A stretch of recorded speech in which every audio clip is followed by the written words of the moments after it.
Goeiedag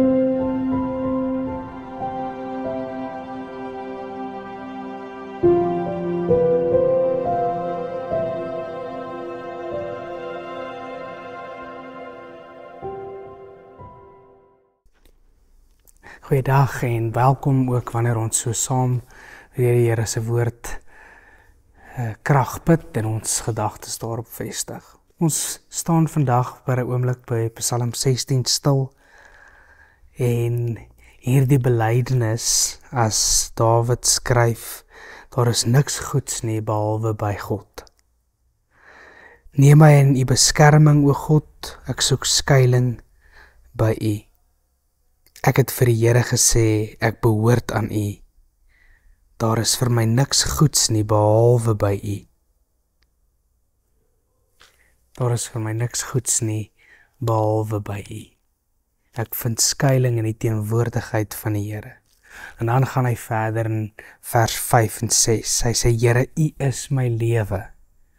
U sorg vir my, wat ek ontvang, kom alles van u af. 'n pragtige deel is vir my afgemeet. Ja, wat ek ontvang het, is vir my mooi. En dan in vers 8, ek het die Here altyd by my.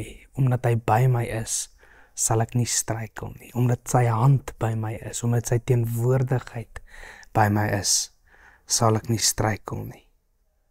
En dan amper wanneer die ergste in die lewe mag aanbreek, hy sê in vers 10, u gee my nie oor aan die dood nie, u laat u troue dienaar nie in die graf kom nie. So amper daar is die hand van die Here. Die troue dienaar kan nie uit die greep van die hand van die Here losgeruk word, selfs deur die mag van die dood nie. En dan sê hy in vers 11, u leer my hoe om te lewe, by u is daar oorvloedige blydskap. Uit u hand kom net wat mooi is. En hierdie sterk beeld van die hand van die Here, uit u hand kom net wat mooi is. En mag dit so wees dat jy hierdie teenwoordigheid van 'n God wat jou beskerm, wat jou leer hoe om te leef, wat keer en maak dat jy nie verlore gaan nie, en wie se hand altyd oop is by die mooiste en die wonderlikste in die lewe, ook vir ons uithou. Mag ons troos daar en ons hoop daarin vind. Dankie Here dat uit u hand kom net wat goed is en dat u ons leer hoe om te lewe.